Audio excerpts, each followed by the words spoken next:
Good afternoon, everyone. And welcome to those who are here in the room in UNC Charlotte with us, and also for those who are joining us online. This is the Library and Information Studies Town Hall meeting for this fall. We will be having one in March in the spring, and that will be in Greensboro, but we'll be able to also live stream it and wherever you are in the world, even if you're on vacation, you can join in. So I'd like to welcome all of you. And what I'd like to do first off is we'll go around the room just to introduce ourselves. And for those who are joining us virtually, if you want to also text something, that'll be wonderful so we know who you are. So I'll start off. I'm Clara Chu, Department Chair of Library and Information Studies, and then I'll now pass it off to Beth. Hello, I'm Beth Martin, the Charlotte Program Coordinator.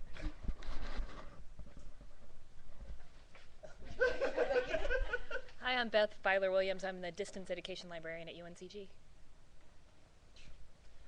I'm Robert Bryan. I'm graduating in December. You can shout it out for where you Yeah, Sandra Andrews. I'm a faculty member with the LIS department. I'm Cheryl Shiraz. I'm a student in the program. Great. And can you tell us where you are at in the program? Robert is about to graduate. I'm hoping to graduate in the summer. Great. My name is Mark Coltrane, and I'm also hoping to graduate in August. Great. I'm Ellen Sheets, and this is my first semester. Wonderful. Nice to meet you, Ellen. I'm Tracy Pierce, and this is also my first semester. Great. Lee Shuffler, faculty member in the program. Thank you, Lee. I'm Mandy Rubin. I'm the Assistant Director of the Graduate Center here at UNC Charlotte. Great. Thank you, Mandy. Fatios, faculty member. Great. So what I'd like to do is just quickly give you a couple of updates before we begin to have a dialogue on, I know, some of the issues that you're concerned about, and we really want to hear about any particular issues so then we can respond as best as we can. As you know, the last time that we met here in Charlotte at a town hall meeting, we were getting ready for the accreditation team to come and visit us. And so as you have heard through email, we do have accreditation now for the next 7 years. So it's wonderful to know that, you know, we have a strategic plan where we have a path in terms of some of the wonderful and exciting things that we want to do here with the program. And also as part of that, the report that the external review committee did is they gave us some ideas in terms of some of the opportunities that they saw for us. And one of the things that they said was you have great strengths in certain areas. So what you might want to do is try to create an identity for yourself. And so during a retreat in the spring, the faculty thought a lot about it, and we went back to the summit that we've been having since 2009, and that is the IDEAL Summit, Information, Diversity, Engagement, Access, and Library. So we thought, well, you know, we are about community and diversity and connecting the larger professional community with what we're doing. And so we thought, well, why don't we just kind of stick to that? It's working for us quite well for the last couple years. And so our focus is on this notion of idea. So some of you, if you've gone to NCLA or some of our other events, then you've seen we have a nice banner that says Got Idea. So idea for information, diversity, engagement, and access as the emphasis of our program. And one of the things that, for those of you who are graduating, and I know Robert, you've already come and visited, we are in a new building at the School of Education at UNCG. So for some of you who haven't had a chance to come and visit us, then I invite you to do that. We're in really nice facilities. And so those are kind of some of the new things that have been happening. This past Monday, we had the third IDEAL Summit, and we emphasized the global connections that we make from the local places that we're at. And we had a very stimulating dialogue, and hopefully some of you were able to join in through the live stream that we had. In terms of social events, we had a wonderful Halloween party, and it's always a great opportunity to be able to engage with the students and have some fun. We had rock band and costume contests and pumpkin drawing contests. So our next social event that is all department will be in March, and if you go to the website, you'll be able to get the date. I can't recall the exact date in March, but it's up there.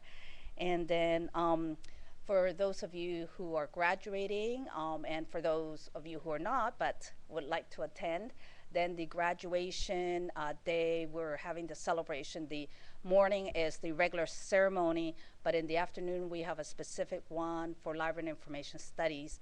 And for our own celebration, then we will have a keynote speaker, and that keynote speaker will be our own Billy Durham. We are also using that opportunity to recognize her as she's retiring, and she will be leaving us. So we wanted to have that opportunity to kind of hear from her. And then we have two student speakers that are going to represent the student body. The speaker for Greensboro is Andrew Fair, and the speaker from Charlotte is Tracy Lynn Peasy. And so they were selected by the faculty, and so we're looking forward to that particular event. So the next thing that I want to do is to introduce you to Beth Filer-Williams, who is online librarian at UNCG Jackson Library, and she just wanted to share some information with you. Hi, everybody. Hi, everybody. I'm not sure where I'm supposed to be looking. I don't know. I recognize some of your names here, and you might recognize me. I just wanted to make sure you all were aware, especially those of you that are new, that there is a distant education librarian in Greensboro for you. So that's why I came down in person to meet all of you in this room. But every person I'm here to support. And we have a lot of good resources in the library. We have a distance education page on the website that you can see displayed right here. No. It's the Distance Education Services. It's a link off the library's homepage. And I have a lot of resources on there. Hopefully will help you. We do online workshops on different tools and hopefully some helpful things that you might want to check out. And I have a lot of other good resources there. So I don't have anything too specific to say, but I just wanted to make you aware of that and that I'm a real person. And if you have any questions, I'm here to help. Thanks. Okay, I note that with some of the opportunities that we've had that I've described, one of them that also the external review panel identified was, have we ever considered going online? And then we said, you know, that as they saw, we do offer many of our courses online. And we said, you know, it's good that they pointed that out, and we'd like to explore it. So there are many things that have been taking place, and some of them that have led to this point of exploring online education as a distance education option is, or for also for our students in Greensboro, is one, the external review panel identified this as an opportunity during our accreditation process. The next is that with Charlotte, we have about half of the students that we typically have had enroll here in Charlotte. We have typically had many students because of the boom with the banking business, but with the economy the way it is, then there aren't as many of those jobs in the corporate sector. There have been fewer and some layoffs with the public library and also with school library media. So all of the current conditions in terms of our economy have just had led to the situation of smaller enrollments in the Charlotte program. And so one of the things I didn't want to do is I didn't want to just offer you like a few selection of things. I wanted to offer the students here in Charlotte the same program that we have in Greensboro. So to be able to do that, then many of the courses are online, so then you can take advantage of the electives. And then, so what does that mean for the core classes? Well, with the core classes, then if the class size allowed for it, then we wanted to be able to do that. However, this coming spring, then the class sizes for the core aren't that large. So therefore, except for the practica classes, then we are offering, for the most part, online at Charlotte. However, our approach to online that we've been exploring, so one of the things that we've been doing since the summertime, because of all these various situations I described, is begin to look at, if we want to do online, how do we want to do it? And so we've identified that one of the better ways to offer online education is what we call blended education. So it would be trying to offer the best that we can locally or regionally, but also enhancing access to our content and to our expertise more widely. And so the blended approach would mean that for those who just want to do online, that they can if it's an online course. And then, but all online courses will have a synchronous component. That means that it's optional for those who, for whatever reason, aren't able to attend, but for those who would like more contact with the faculty member and also with their fellow students, then we will have synchronous options that each faculty will make available. And each faculty will do a little bit different. I know that there have been situations where a faculty member says, hey, most of it will be online, but let's choose a date that we're all going to meet and have a full day on a Saturday or whichever day. And that will, cover for 2 or 3 classes, whatever the faculty member decides. There are other faculty members who have decided that you all meet once per month and in person, and so that's an option. And for those who are not able to join the actual synchronous sessions, then they will all be recorded or the content will be made available. So it kind of covers both options, the online, for those who just want online, and then for those who want face-to-face. In Greensboro, we want to continue to be able to offer the full program as much of it as possible face-to-face. So what we have done is we've kind of looked at the configuration of our sequencing of core courses. So in the future, in the next few years, what we foresee, if the situation stays the same in terms of enrollment, is to offer 2 core courses, or 2 courses anyways, per semester. So in the spring, then we're not doing that because of the enrollment projections, but starting in the fall, that's what it's in our plan right now, that in the fall we'll be able to offer 2 courses, and most likely core, and then so it'll be 2 each semester. And so those are some of our thoughts in terms of our plan, that a lot of the decisions have been made based on what we see is our reality, and also some of the needs that have been expressed. We do know that some students, whether they are in Charlotte or in the near area, or even Greensboro, that some of them haven't been coming to our program because they really would like online. So this is a way that if people would like to come to our program, that we now offer that as an opportunity. So I don't know if the faculty have other more background information.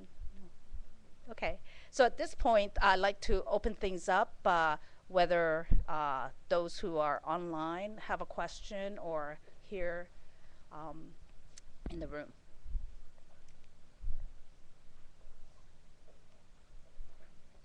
Nope. Don't be shy.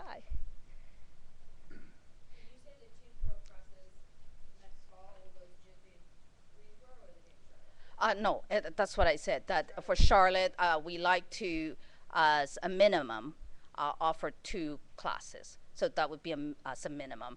What we like to do is see what the needs are, the kind of enrollment that we have, and also just whatever the circumstances are. And one of the things that I want to point out is that Beth, Martin is here, and she, has office hours. She's happy to meet with people. And so another option for some of you who would like to have more face-to-face is to make an arrangement with Beth where, you could have weekly meetings to be able to just, have an opportunity to engage as LIS students or to do an independent study with her. Whatever your particular needs are, we're happy to hear about them. Then the other thing that I know for some students who are not as familiar with online education, if you're having problems, accessing some of the materials or kind of maneuvering through the Blackboard course sites, then one of the things that we like to do is offer any particular workshops, webinars, whatever is most appropriate. So I don't know, based on your experiences, whether you would like to see more, support in terms of teaching you how to use some of the resources more effectively, or any other support that you think you might like. Uh-huh.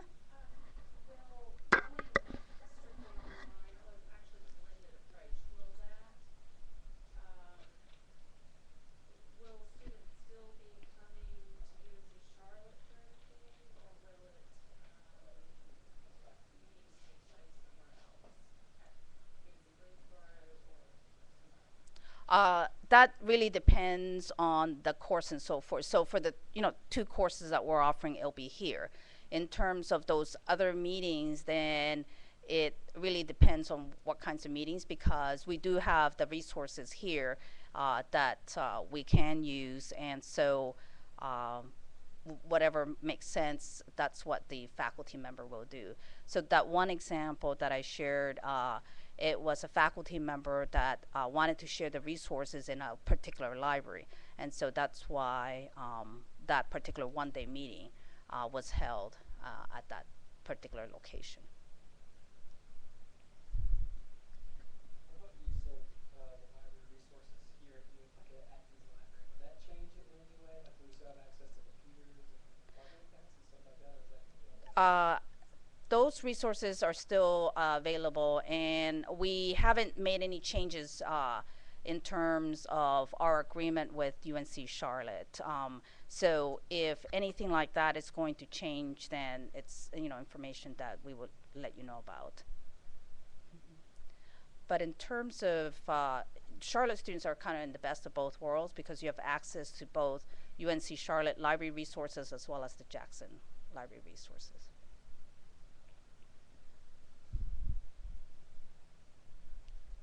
Any questions from online? Well, I was trying to think, in terms of office hours and stuff. I mean, I'm also available any other time for Charlotte students if you need me. Sorry, you can get me anytime. I can't think of anything else offhand. I had some stuff running through my head, but.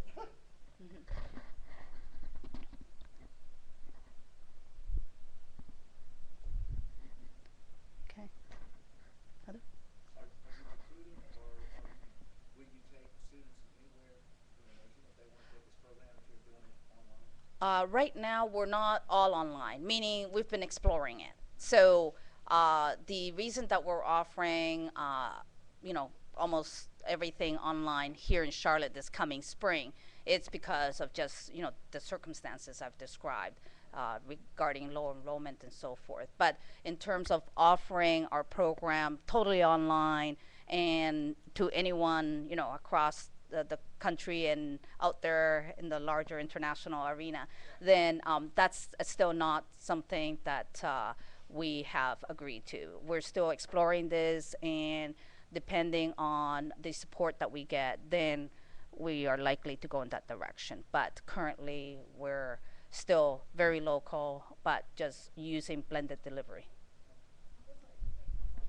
To confirm this, in terms of next semester, we are not having classes here on campus, so we will not have access to UNCC resources. Is that correct? Yes. In the fall, if we're back on campus, but right now, no, starting in January. Okay. Okay. Were there some resources that you were thinking about that might be missing? Okay, you're just asking generally. Yeah. Okay. Thinking about like for example, wanting to come here and study in like local wireless or something like that, or just plugging in computers. Okay. How would they have access? I just want to make sure. Right. I think. Just with a guest account, but you probably can't get into the other places. Right. Yeah. You can get into the Yeah, UNCG. Yeah. You can get into the UNCG databases. There's one other issue there too, and that is that there's a reciprocal agreement with UNC campuses that any student from any UNC campus can use the library and use the facilities and circulation privileges, I think, with any other campus. And there's a mechanism for that within the system agreement. That's true. And what you have to do is just go to the library with your UNCG ID and ask them to give you that privilege at their library. And they give you it's not a student ID card, but it's a card that you can check out at the library. Well, that's the thing. Like, I never bothered to get a UNCG ID, but I got a UNCC ID. So I guess that's going to be no good then after the semester. Like I So said, they I went won't on the scan wrong anything day. or something. I guess not. So I showed him my UNCG, Yeah. and he wouldn't let me have a loan, nothing. He said, well, you're not a student here. Okay. The UNCC like student ID won't work, like won't scan or won't work to like check out books or anything. It'll be like deactivated next semester. Is that what you're saying? Yes, yeah, because you will not be considered a registered student. You'll just be, it'll show that you have an ID in the system, but it'll say that you're not considered, you don't have active status. So it'd be just like if you were, at UNCG, but you were taking a semester off. You wouldn't have an activated status within their system. So, are there particular materials that you're thinking about that you need that you wouldn't be able to get from Jackson? Because from Jackson, you would have support for all online resources, and then if she wanted a particular physical book, how would that work? We will pay and for you, we'll ship them to you and give you a label to send it back. Great. You just fill out the interlibrary loan form and just make a note that you're a distance student. And it's a book we have access to. Because somebody was saying in 620 that we had to go to the library a lot. We were talking about that in class the other day. Oh, for Rick. Yeah, I got to Carmichael's class. Oh, okay.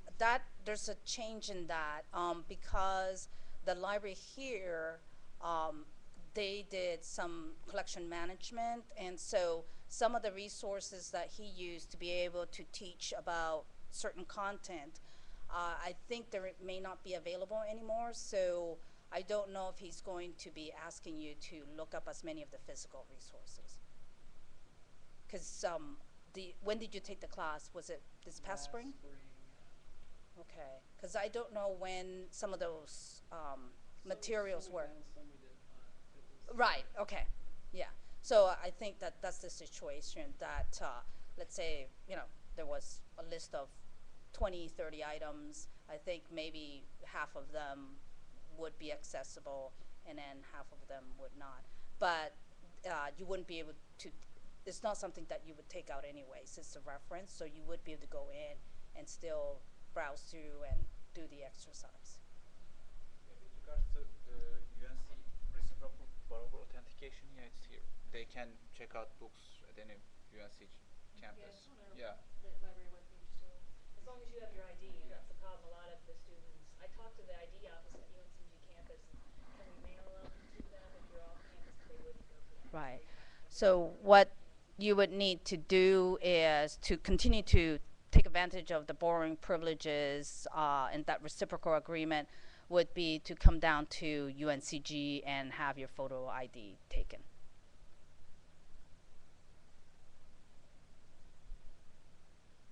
Any questions from online? Virtual?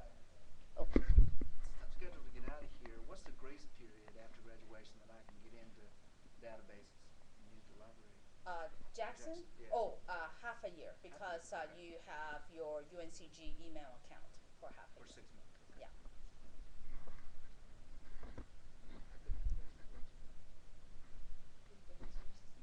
Other questions?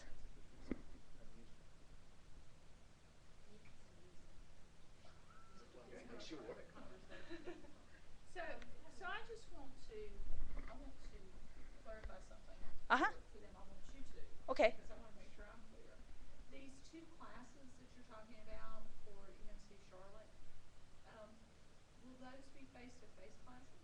Yes, that's one of the things that we had discussed at the last meeting. Once that starts, like the privileges start back.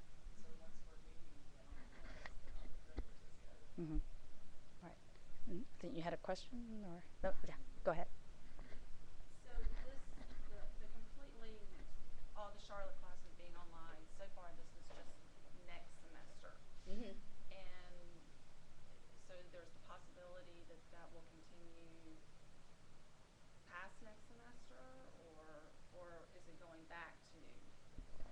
One of the things that we're doing is it's all based on what the reality is, meaning that if because one of the things our administration is looking at is, if we offer classes to only 6 or 8 people, then that's really doesn't cover any of the costs that are involved. So then we would need to ensure that there would be the enrollment, and if there is, then we would be able to offer face-to-face. But if not, then we want to be able to make the program available, so the online is the best approach.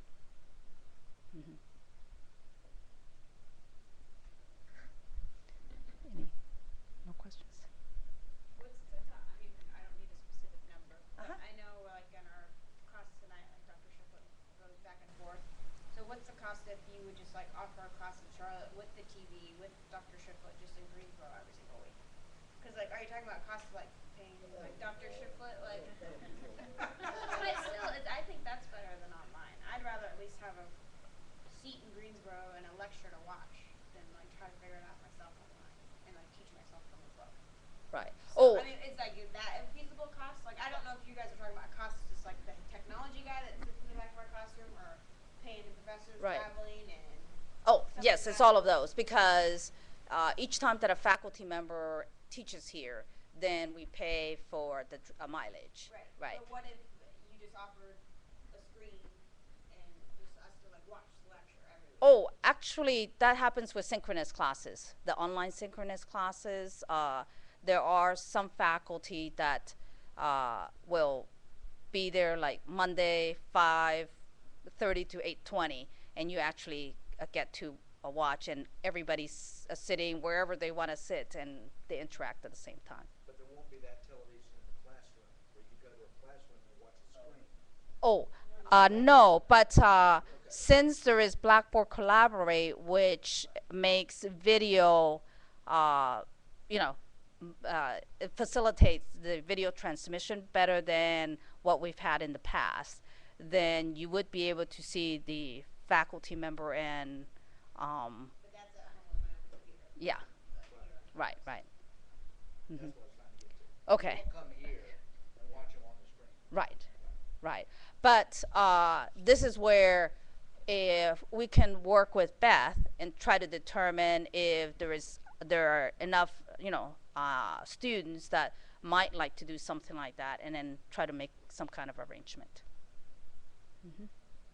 So one of the things is, I want you guys to feel empowered, right? That if there are particular concerns, if you don't write to me, write to Beth.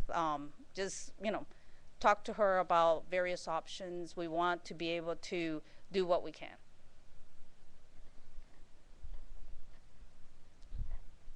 You can get the people in your class together at your place, and you can all project it, the Illuminate session on the screen, and have a little party. You won't retain anything after 4 or 5 beers anyway, so. Well, I don't know, here at the not here at the library, but at Jackson, there are those stations, collaboration rooms, where you can book it, and anywhere from 2 to 4 students can be working there, and they have the screen in front of them. So I know that you probably have things like that here, but I'm not But you have to be a UNCC student to use them. Okay. Mm-hmm. Other questions?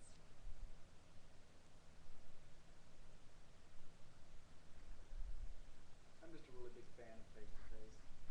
Mm-hmm. Showing my age and old school, but I'm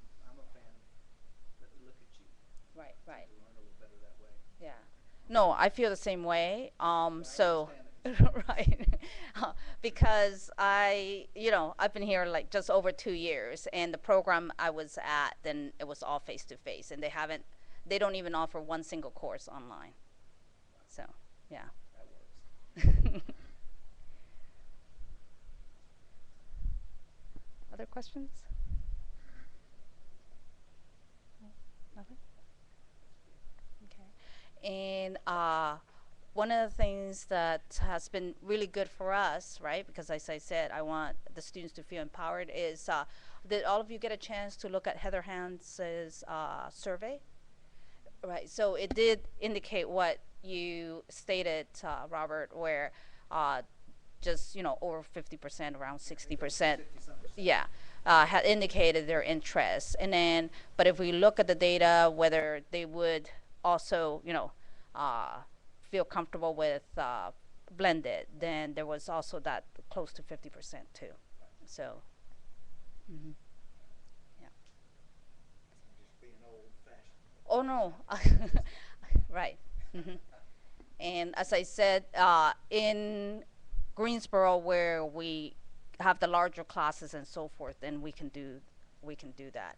Currently, just the situation we find ourselves in Charlotte, then we're not. And one of the things that, as I said, I've only been here like just over 2 years, but one of the things that I've really appreciated is the practica that are conducted here in this program, where our faculty actually go on site and will do supervision and provide a lot of support and guidance. And so that's going to be continuing to be, where our faculty will drive to your practica site and be able to have that discussion with your supervisor. And so there will be that's quite hands-on. That Mm-hmm. was one question I was wondering about, if that would affect that in any way. So, our practicum would still be local for us? Mm-hmm. Yes. So what we've decided is we had an opportunity this particular term to try one of the practica. It was the field experience for school library media, just to see what it would be like if it was all online. And so it worked really well, right?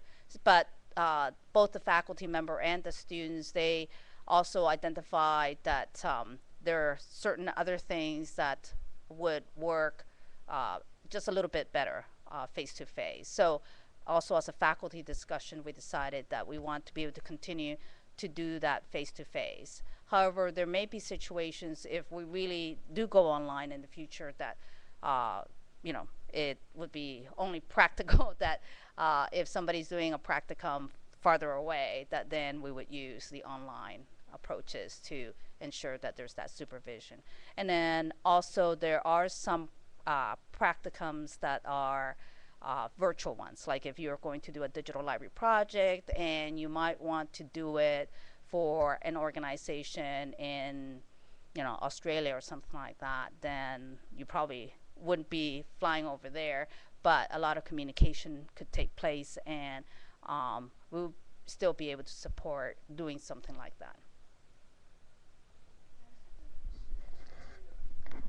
One thing we have to remember with the online courses is, or the blended learning, is also take advantage of office hours. Make appointments with your professors, even if it's virtual.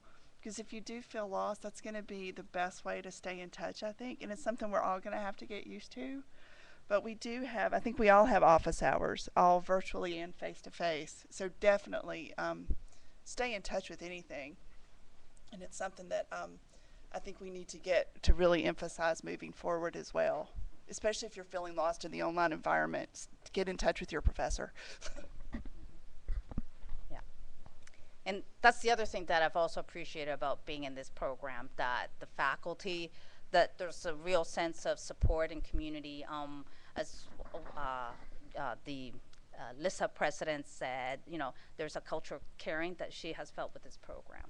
So I'm hoping that, you also have had that experience, and if not, just let me know. I can second that. It's like him to the point where I'm really not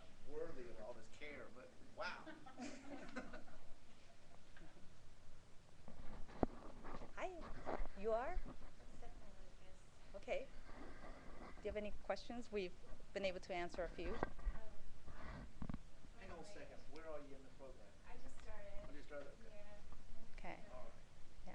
So just kind of to catch you up, I just shared because of various circumstances, then we have lower enrollments here in Charlotte. And so this has meant that in spring, we are offering most of the classes, or virtually all except for the practicums, online. But we're looking forward to starting in the fall again with offering 2 courses as a minimum, face to face, and then we'll kind of work from there to see what other adjustments we can do. Other? Do you guys ever taken an online class before? Have you? Yes. How were your experiences? I mean, what kind of technologies that you were exposed, like synchronous meetings or just discussion boards? Mainly just discussion boards. The class, the online class we have now, 6AA, social working class with Dr. Hirschberg, we did have them once a week for an hour, but majority of them have been strictly discussion boards. I think Dr. Chow for the management class offered an optional Illuminate session. I don't know how many people actually ever showed up. I think a few here and then, but yeah, yeah, it was one of those things that was optional. I don't know if people actually got it. But he recorded his lectures on YouTube. Yeah, So that's it was right. like an hour and a half lecture, Yeah. just listening, That's right. which is not as conducive to learning, I don't think. I would rather do a Mhm. discussion where I could really ask a question. It's hard to sit there for an hour and a half. Right, right, right. When you said YouTube, I saw the look on your face. Well, anyway. That's the thing, it's, you worry about online classes, but online classes that are synchronous Yes. in Blackboard, Collaborate, or Illuminate, they can be really engaging. It just, but I understand. That's the reason I ask. You know, if you use Illuminate, for example, actually you could use. I mean, I'm using Illuminate a lot, but what I found so far, actually most of the faculty members are finding, is that students tend not to use their microphone or turn their cameras on. They rather, use the chat box to ask their questions or communicate with their classmates. I mean, I see that some of they like this interaction, but I don't know, peer pressure or what the reason might be, but they rather type or chat than. My camera turned off, we don't want to see you. Okay. So I mean, how were your experiences with the Illuminate and with regards to the interaction and other things? So, no. Okay. Blackboard, Collaborate is correct. It is. Yeah. It is a much simpler interface, so that with the Illuminate you have lots of options. This one is much very plain and easy to just find your way around. So what are the things that have worked well for you online? Which particular approaches that you've experienced in the various classes? So one thing is, if we can try to avoid an hour and a half session. Just listening, And right. that's hard. I mean, and that's, I'm doing my exercise. I'm listening to that, but you get kind of bored. I like small group discussion groups better. He does that. We have a discussion where you have to discuss with everyone, but that's very difficult. I know it's difficult for faculty to have to read 30, every week. You have to read what 25 people have said and respond thoughtfully. I like that when we're in smaller groups and can have a deeper discussion and really, I get more out of that. Right. I only have to read what 4 people have said. Yes. Actually, in Blackboard Collaborate, you can even create your own, working spaces now, where you can be talking with each other and not, try to contact everybody, or that the faculty member, you have to check in with them about setting up a special session for you. With Collaborate, everybody will have access, and you can just have your own group chat rooms, and you can record everything. Like, for example, you want, instead of taking minutes, if you want the faculty member to know, some of the dynamics in your group and how you guys work together, just hit the record button, and he or she will be able to kind of see how you guys work together. Yeah. So there'll be more features. So anything else that works well or not work well? We have all 3 of us have that this semester. You've done a good job. Because we originally were just doing Blackboard and then a Illuminate session every other week. Yeah. And we all kind of got tired of Blackboard.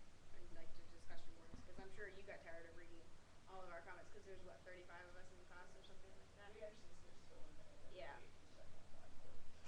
Then that We- helped a lot.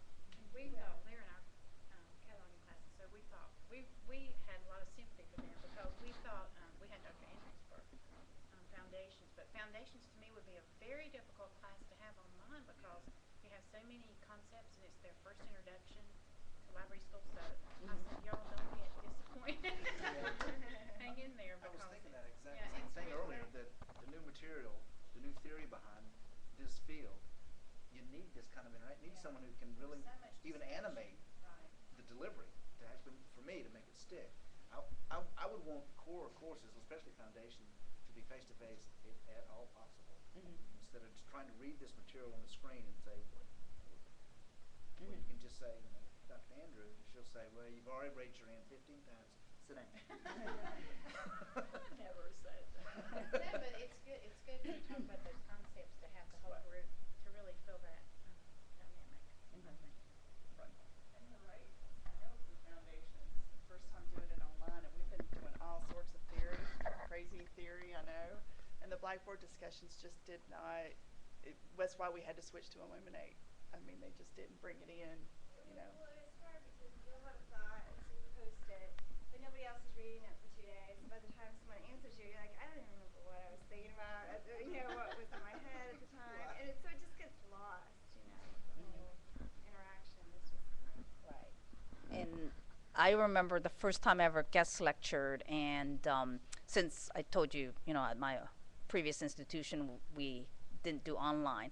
So first I was in the wrong place, like everybody was waiting for me and I was waiting for them. So I wasted, every 20 minutes of everybody's time while they were trying to find me. But once I got online, I was talking and, guest lecturing on information seeking behavior. And I couldn't follow because there were so many questions that were coming through the chat. And I was still answering the first question, then the second one came up, and third one, which one am I supposed to answer? And so I think if you can do Illuminate, then it just helps for you to stay engaged. But just as a hypothetical, Yes. for the students who may, and this doesn't apply to me because I'm gone after, it comes We'll summertime. keep you I'm here. excited to graduate, but hypothetically, like for the students who may have just started, who may have signed on thinking they're going to be getting one kind of experience as far as in person, and because you said there was a possibility if the enrollment in Charlotte stayed low that it may continue to be online. Did I understand that right? Or?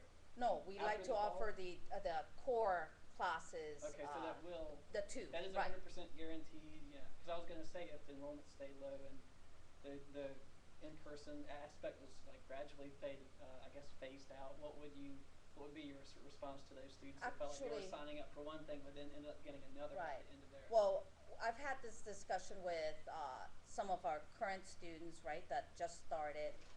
But one of the things that we are being very clear with students who are applying through the Charlotte program, what our situation is. So then we're not saying that we're offering totally, face-to-face at all. So we are being clear, and we just had an information session last week. It was last week, yeah. We had an information session last week, and we discussed, that what our history has been here and what it looks like coming up. And so the students are, thinking it through, and for the most part, they feel that that's something that they can manage. We did say last Wednesday was sorry, I keep forgetting the microphone. During the open house is that we were hoping for these two classes, but they had to, that we couldn't guarantee it at the moment. So But we are recruiting, and for the fall, we usually have very good numbers. In the spring, the students who start in the spring, there are fewer of them, and so I, think our numbers will be good in the fall. Other thoughts? Yes. Okay.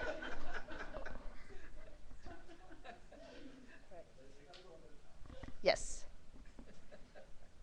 other things that have worked well or not? I think my group projects have gone well in management and other online classes. I had foundations with you. That was my only face-to-face class, and then I've had with Dr. Shiflett. So everything else I've had has been online. Oh, okay. And I've learned a lot, and I've enjoyed it. And I think it's fun to learn new technology, and that's an important part of our job going forward. So I don't see that as a weakness. I think the group work is a little bit difficult, but I was on a project with somebody from Boone, somebody from Greensboro, from all over. So that just adds, that's our professional life. That's what's going forward. So we really have to learn how to do those things. So it's not, I wouldn't say that's a weakness. The thing that I think there are certain classes like that you've identified that should be face-to-face that are very important. Right. And as I said, with the new Collaborate, you're going to have more opportunities to facilitate those discussions that you'll be able to see each other via, web, video, I mean, and you'll be able to control the communication that you have as a small group. So other people don't need to listen in. You don't have to check in with the professor whether you can use the technology or not. The technology will be accessible to you 24/7. So you can meet anytime. Yeah, I was a bit apprehensive about doing online at first because I'd never done it prior to this degree, and I've done one in-person, one online class, tried to each semester that I've been in the program, and a couple of those have been a video conference with Dr. Carmichael and now Dr. Shipper, but it's still an in-person class. But yeah, getting comfortable with the Blackboard application it's been a lot of fun. But like Cheryl, I think it was in the management class, I was in a group where I was the only Charlotte person. Everybody else was in Greensboro. We communicated pretty much all through email. We didn't Skype. We didn't really do much else, and it worked. So, but yeah, I guess the worst part is, and this is nothing that y'all can control, is that you have a discussion board assignment, and then everybody's waiting till like the last minute to do it. So if you try to post early and then you're waiting for responses, it's like, well, I'm just waiting till the last minute. So And also, Christine's bad. as a faculty, we just did a workshop and we've been sharing with each other and learning new techniques. For example, instead of having a discussion like that the whole class is having, and as you said, maybe people waiting until the last minute to kind of put their thoughts together. That there can be group discussions that are led, by a particular person, let's say, during, you choose a different person, and you can have that particular group discussion instead of waiting to do it as a whole class. Yeah. And so the kind of Skype experience you were talking about, that's going to be available on Collaborate.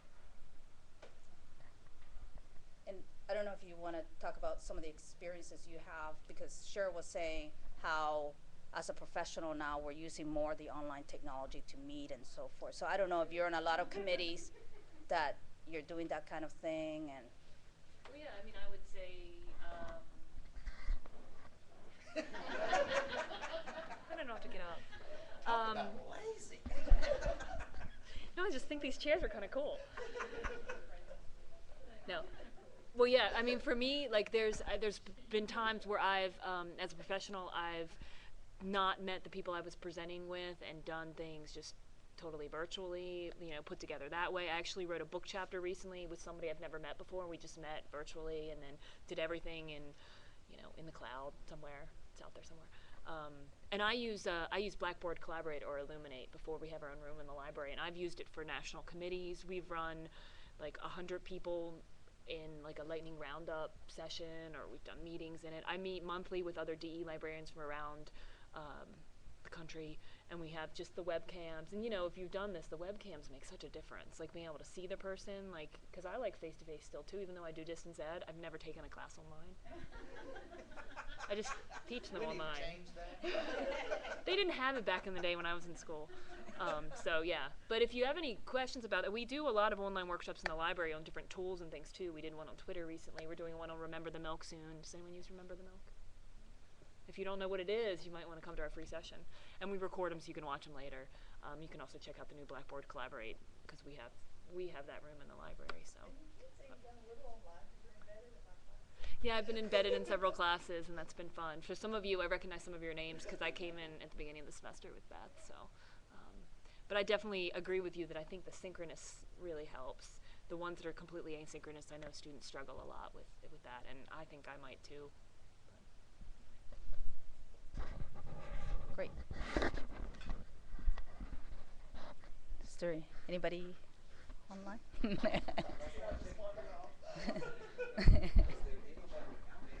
Right.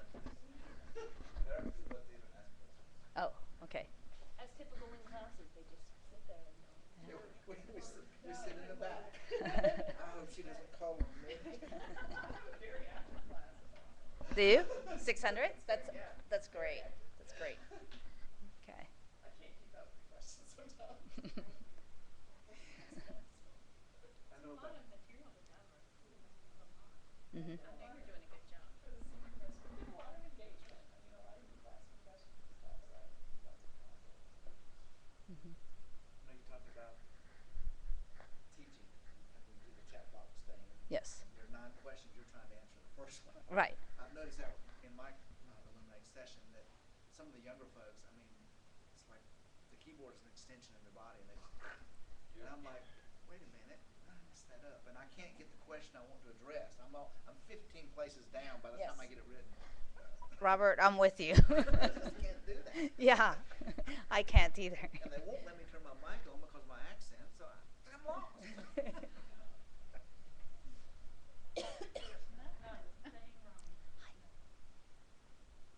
And this is Carol Jordan just joined us. Some of you, I don't know if you're taking her class, but she has taught both face-to-face and online classes with us. Right now she's teaching the collection development class. And so, Carol, anything you want to add? Well, I like both. I like online, I like in class. Yes, I've always liked in class better, but from the last couple of classes I've taught, we seem to get along well and communicate well, and I can see students learning, so. Okay, great. Well, face-to-face, I think, fosters a relationship. You know, we're learning and we're trying to move forward. So if I can see you, and it creates, I don't know, a bond is probably too strong, but it's a different dynamic if you can see the person, at least some during a semester, than only see their face on Skype or whatever. Right. I just think it builds a different kind of relationship. You will be able to do that in those small group sessions because you will be able to see each other through video and so forth. Yeah.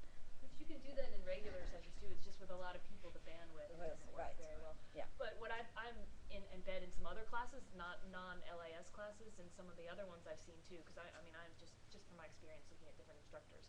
Some of them do have their students that if they're totally online and they never meet face to face, they have them do videos or an audio file even of them introducing themselves and posting it, so then you can see your classmates and they're saying hi to the camera and introducing themselves. And so there's other ways you could get to know each other, I guess. But it's a whole new learning. I feel like I'm on the online committee for the campus, and it's the chancellor and provost have both said we're moving more online at UNCG, and I hear that in a lot of my I went to distance learning conferences and stuff. So whether we like it or not, we are moving a bit that way in general. So it is great that you guys will get some experience with some of this online instruction, even if we don't always like it.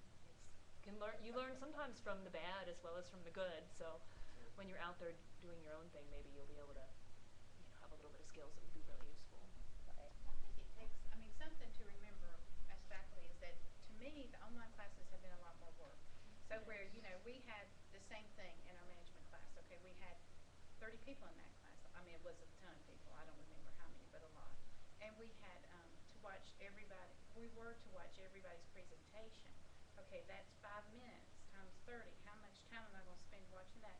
Plus, all of my other assignments were still due that week. So I think if we're expected to watch that and learn about each other, then let's, as faculty, remember this is the time designated. If we were face-to-face, we wouldn't be going over these other things. I would be expecting them to do a discussion on another topic because the time, you just run short. So I didn't get to see everybody. I didn't watch everybody's presentation. I just think that's something to remember for the students. I think it's easier online to give a lot more assignments and expect more time.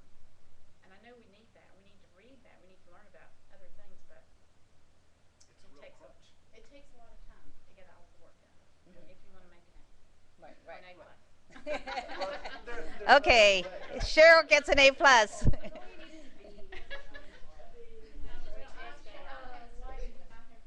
Claire, I just wanted to say that. I just wanted to say that I really like the hybrid model better. And if I teach online again, in this class I'm teaching this semester, we invited the students to come to a spot, and we had a whole day together. And that was it was just a couple weeks ago. And I realized I should have had that for the first meeting, the middle meeting, and the last meeting. Yes. Or at least spread it out, because if you know that you're going to see each other, you can also set assignments so that something like that doesn't happen, where you would have a morning of presentations, and each person could do, or each team could do their presentation. So if I teach online again, I'm positive that's what I'm going to do. Okay, those are the things that we've suggested, because our approach is the blended approach. So whether it is one whole day, and that would be like 2 or 3 classes worth of meeting times, or just meeting once a month synchronously. That each professor wants to do it differently, but they really also like that approach.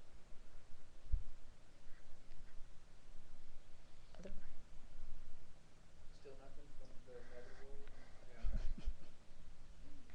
Well, some interrupt me on the meetings for the anomalies. I do like anomalies, yeah. I also have office hours anomalies. I have met students anomalies. Man.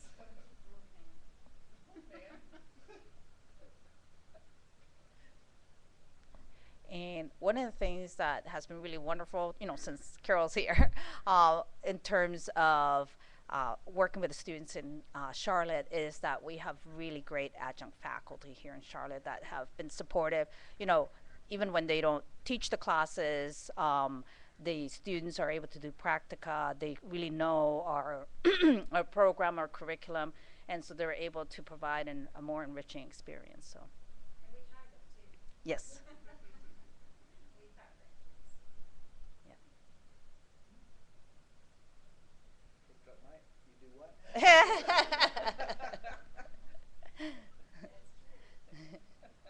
we offer them internships. Yes.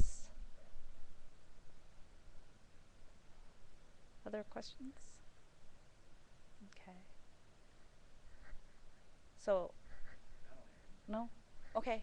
So just wanted to end by just saying again that feel empowered. If you're sharing any concerns with us, we're not taking as if you're complaining. Whatever is going to help improve our delivery, our sharing of our expertise in your learning, that's what we're here. Okay? So, great. Thank you.